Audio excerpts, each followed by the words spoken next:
In the today class, we will discuss about examination reform as per the NCF 2005. Here in this unit, we are supposed to study about the issue in assessment and the policy provisions. What are the issue in assessment and evaluation, and what are the policy level initiative have been initiated by the different agency, different governmental organization. So that we are supposed to discuss. Here we will see that what are the policy level decision has been taken by the NCERT in its National Curriculum Framework 2005, that we will see. So before starting the topic, that what is the recommendation, what is the problem identified by the NCERT in the National Curriculum Framework for examination reform and what they have suggested. First, we will see that how this NCF 2005 come into in its existent form. When we see the genesis of this NCF 2005, it is very important to mention that the document is based upon one of the report, very popular report, that was developed under the chairmanship of Professor Yespal, which is known as a Learning Without Burden. So this whole document is based upon the recommendation of the committee. It is also popularly known as a Yespal committee, and the name of the document is Learning Without Burden. This Yespal committee was appointed by Government of India by its Ministry of Human Resource and Development, which is now renamed as the Ministry of Education in 1993. So it is appointed by the Government of India, Ministry of Human Resource and Development, to look into the matter of overburdening of the school children. That the issue of overburdening of the school children. On this matter, the committee was appointed to advise the way and a means to reduce the load on school students. How the burden, how the load can be reduced. So in order to suggest that way and means to reduce the burden on the part of school children, this committee was appointed. And particularly the young student. Young student means the school going student. So it was suggested for the all level of education, but particularly pinpointly for the young student.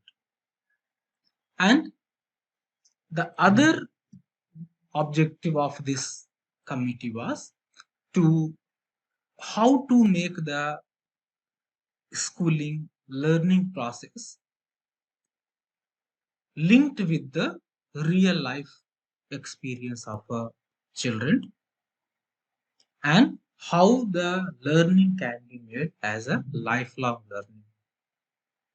So on the issue of this point, a small committee was appointed by the Government of India in 1993, and they have submitted the report.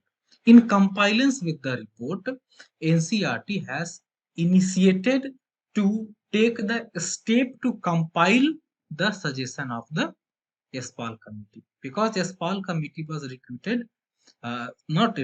appointed to look into the matter of reducing the burden load on the part of a young student, and how to connect the education to the real life, how to make it a lifelong learning.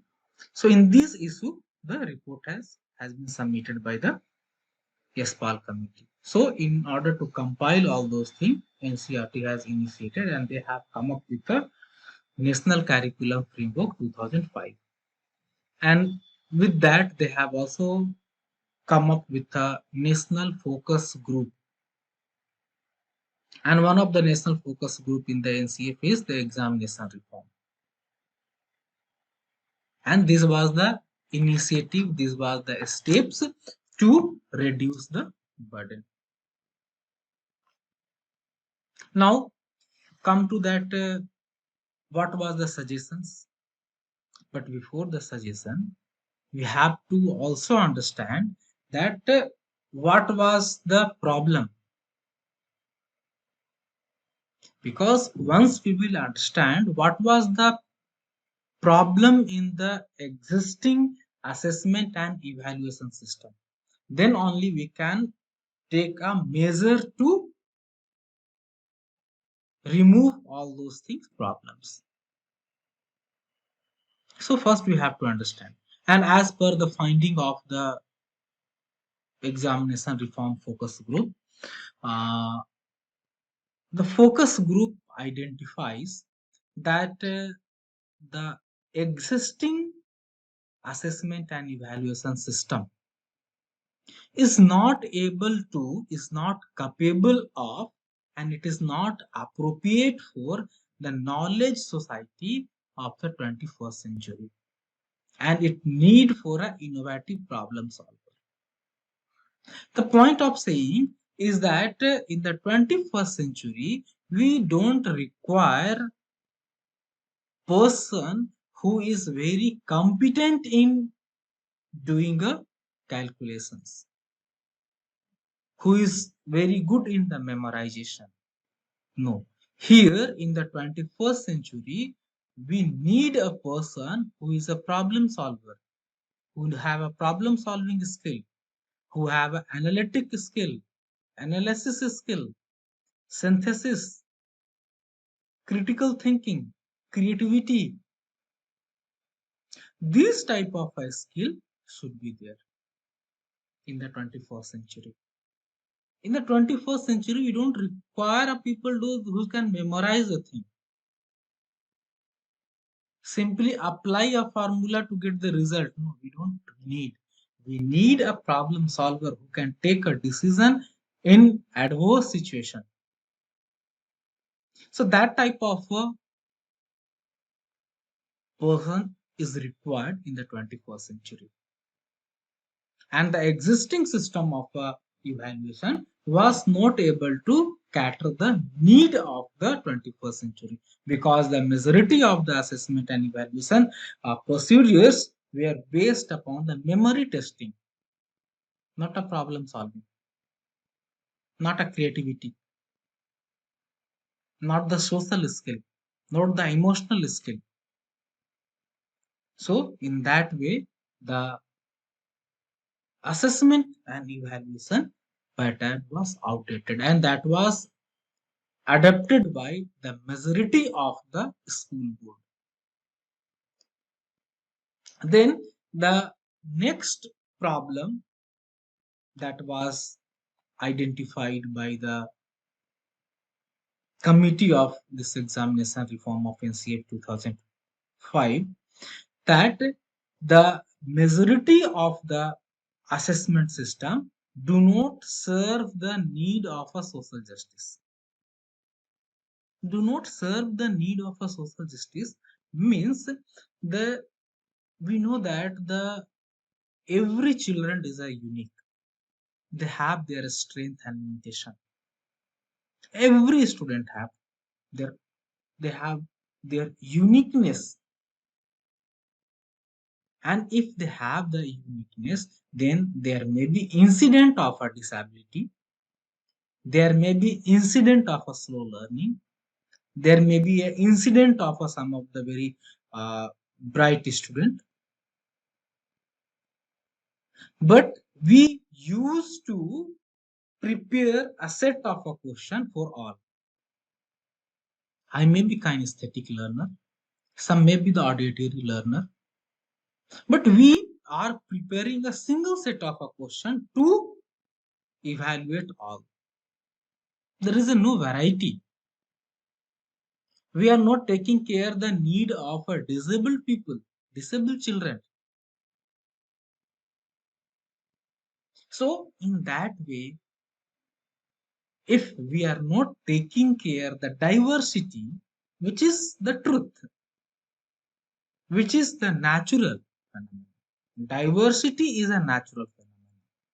And if we are not respecting the diversity, then it is against the social norm, against the nature's norm.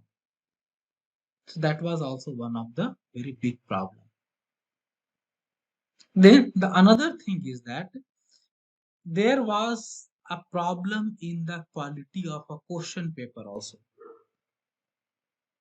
The question which was prepared was usually promoting the rote memorization, and it was not catering, it was not testing, it failed to test the higher order processing skills like reasoning and analyzing, problem solving, creativity, judgment, thinking. Because majority of the question that was coming, it was memory based.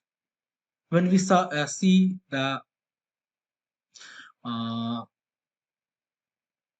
cognitive domain of Bloom taxonomy, so it was based upon the memory or up to the understanding, but it was not going beyond that. So we need the student must be tested on those domains. On those domains, student must be tested because the coming time is for the higher order thinking skills, the person who have a higher order thinking and processing skill. The time is not those who can memorize, because for memorizing there are the machine which can record, which can have the record of everything, and it can retrieve the record within a fraction of second. The time is the person must have a critical and a creative thinking, or better to say that the higher order processing skills. So that was also one of the very big problem with the existing modality of assessment. Then the next thing which is identified by the committee is that assessment system was not flexible, it was inflexible.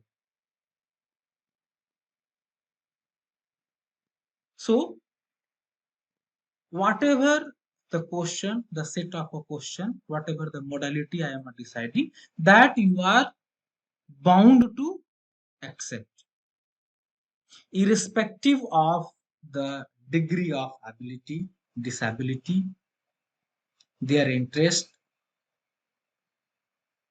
their nature of learning,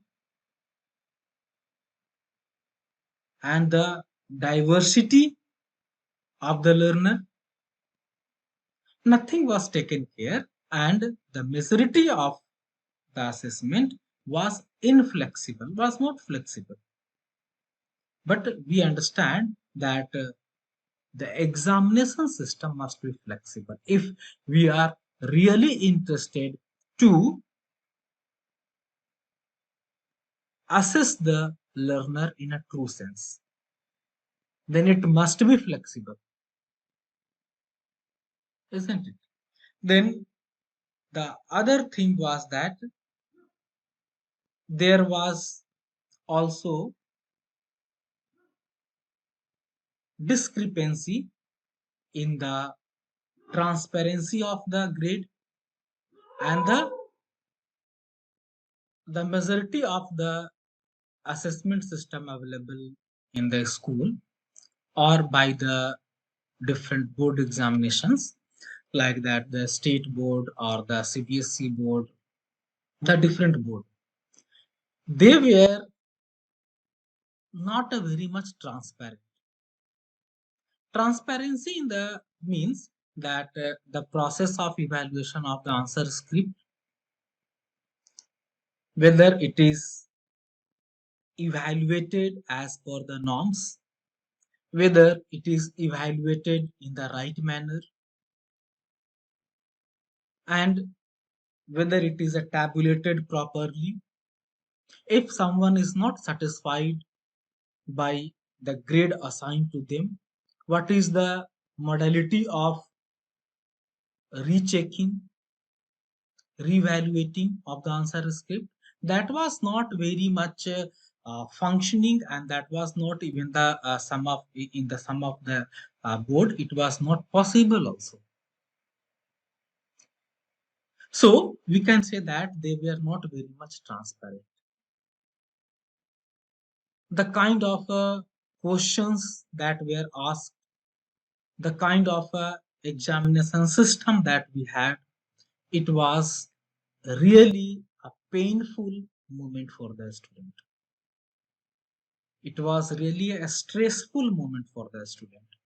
Like that, so many times I used to cite my own experience when we were appearing for the board examination.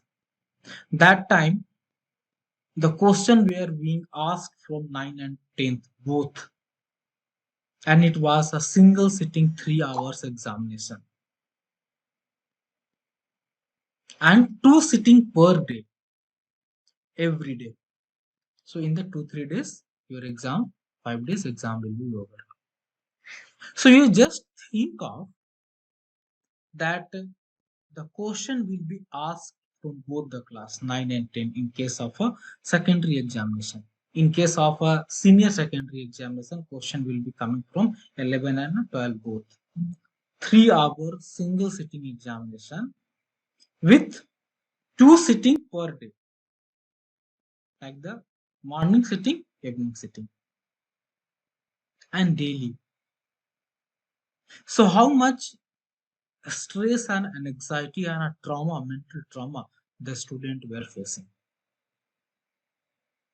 And that was leading not only for poor performance of a student in the examination, but also it was leading to the examination stress and anxiety. And that's why students were demotivated. They were having under high pressure of examination. Some of the students were committing the suicide. So in this light, NCRT has come up with a suggestion. They have examined the whole thing, even the recommendation of a Yespal committee, and they have also seen the situation.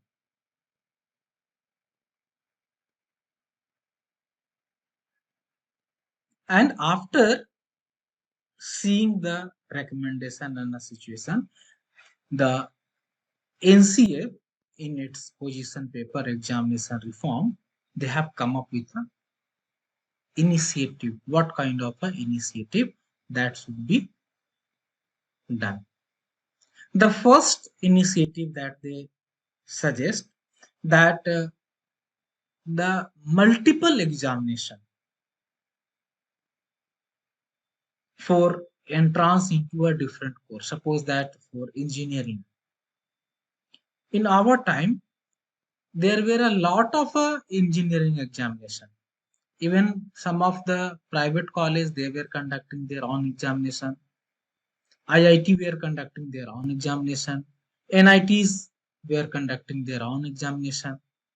So there was so many examinations, even for a medical, even for an architect, even for a law, for everything. There were a lot of examination, and every examination had its own pattern of asking question, selecting candidates. So multiple examination, multiple modality, which means that there will be more tension, more anxiety on the part of a student. So this examination reform suggests that there should be a single examination. So single examination for a engineering, single examination for a medical, single examination for architect, single examination for law, like that. There should not be a multiple examination, because multiple examination increases the anxiety on the part of a student. And there should be a proper guideline for testing, scrutiny, conducting, monitoring, and a timely release of rank list. So that was the one of the steps taken by the NCERT. The next recommendation they suggest that there should be no board kind of external examination before 10th, because in the some of the state board or in the some of the private schools also, they were conducting the fifth board. After five class there will be one semi board type of examination. In some of the state there was a eighth class board also, because eighth is the elementary school. After that you are shifting to a secondary school, so there was the eighth board, then the 10th board, then the 12th.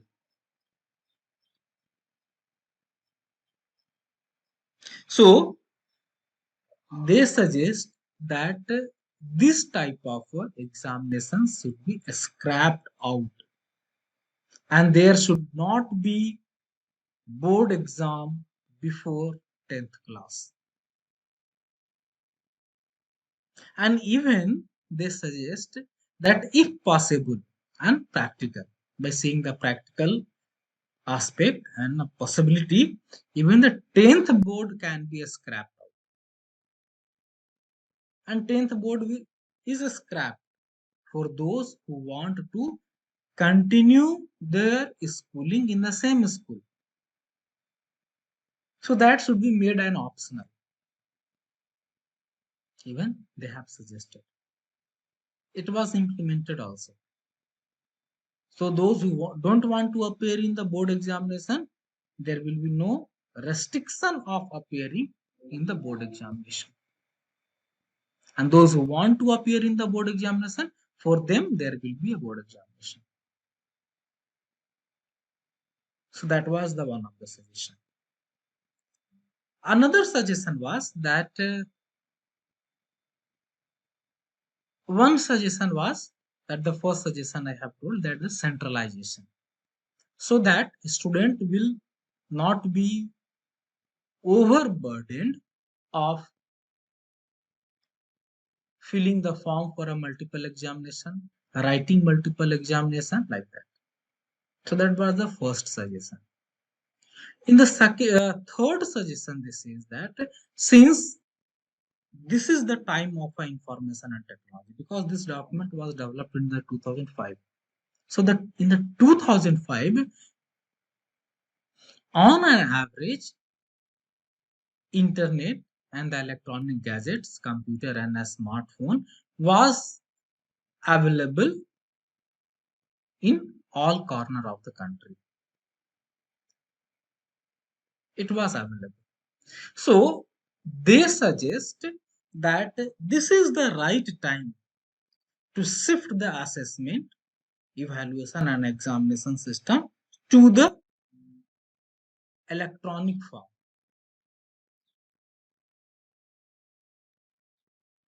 So the registration and the conduct of examination can be made electronically, that have a more efficiency, less incident of the malpractices, and more accuracy the result can be declared at a fast rate with a more precision and accuracy. So they suggest that it should be moved from the manual system to the electronic system. That was the another suggestion of the committee. Then one of the very important issue they have also addressed in this. As in the problem part, I was saying that there was also issue of transparency in the examination. Suppose that some grade is assigned and you are not satisfied with that grade. There was no provision in some of the state, or if there was a provision, it was very lengthy and it was very time consuming. So they suggest that there must be a provision of providing a Xerox copy of their answer script at a nominal charge, not at a very high charge, at a nominal charge. And by taking a nominal fees, there must be provision for re-evaluating of the answer script.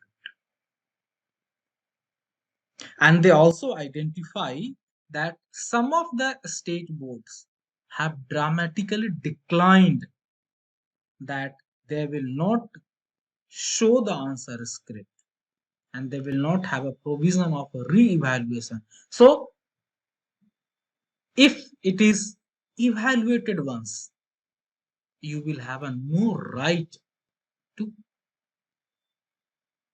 claim that the evaluation is not right. You don't have any power. And they mention, I'm reading the exact sentence, requests for recheck have declined dramatically in states like Kerala, Gujarat, Jammu and Kashmir, and Karnataka, which have given students access to their answer script.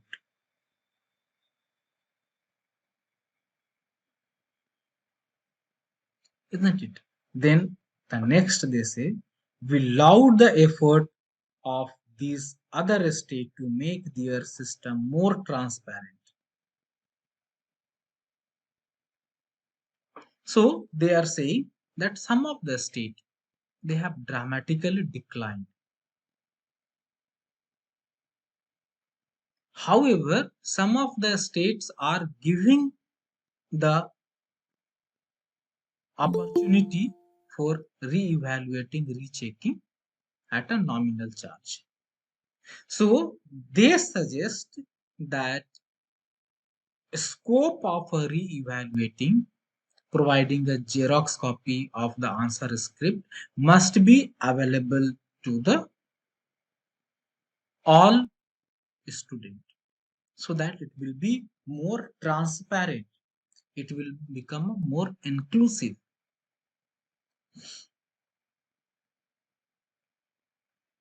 Then another issue that they used to talk about is that the issue of paper setting. Paper setting means the question paper setting. They talk that the question paper that is setted for the examination is outdated. It is not done carefully. It have a lot of a mistake, and there is a promotion of rote learning through the questions. Because if we don't want to promote a rote learning, then we have to improve the assessment framework. We have to improve the assessment framework. But the assessment framework was promoting the rote learning. So they say that there is a serious steps needs to be taken to take care the paper setting process. And it was also pointed out that in all the time, in all year, some of the teacher identified are always setting the paper. So the paper becomes the monotonous in nature because it is set out by a finite number of teachers rather than there should be shuffling of the teacher, those who are setting the paper. And one important part which also it identifies that the question should not be prepared only when the examination is coming, rather than the good questions should be collected throughout the year. Because suppose that when I am a teaching and I come to a very good question, I may forget after some time. So I should collect and write those questions,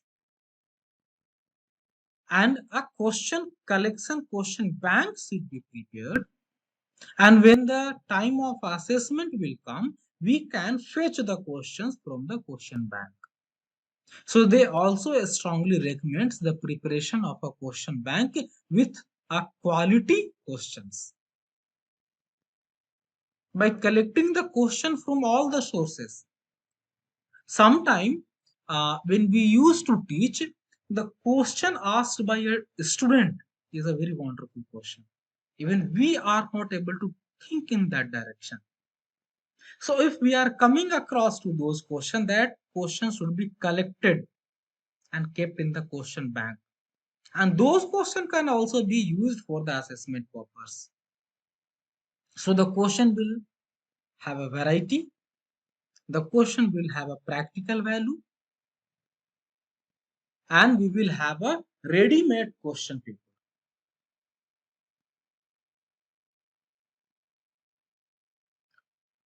So that was also the one of the very important aspect that they used to talk.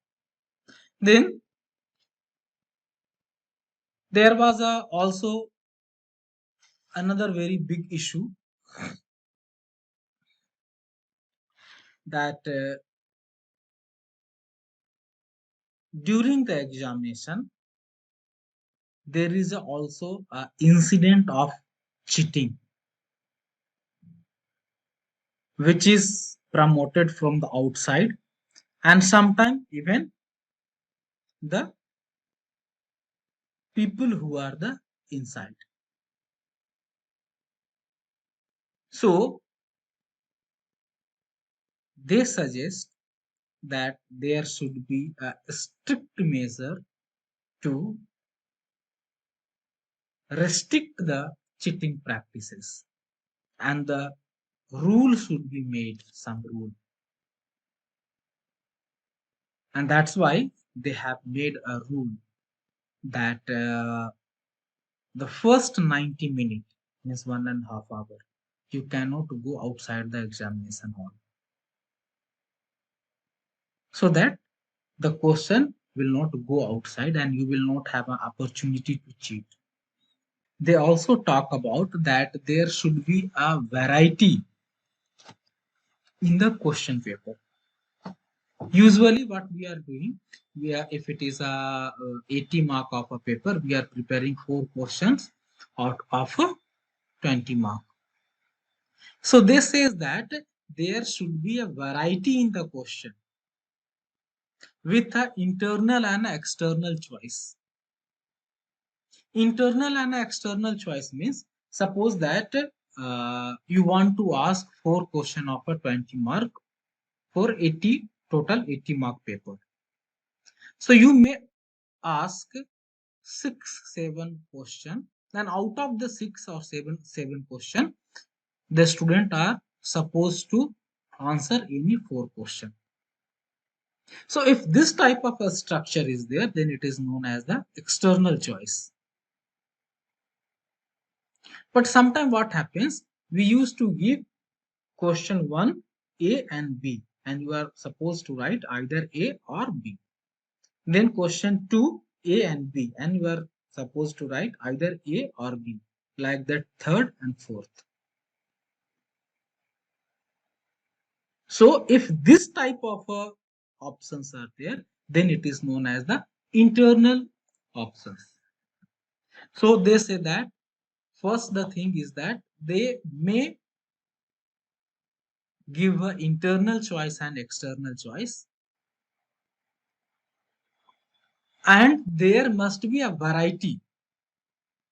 There must be a variety in the sense that there should be a short answer type of a question, long answer type of a question, and then the open-ended type of a question from the knowledge, understanding, problem solving, analysis, synthesis, all type of a questions should be there. Then the benefit will be all the domain of a knowledge will be tested, the one thing. The other thing will be that they will have a option, they will have a opportunity to opt a multiple type of a question,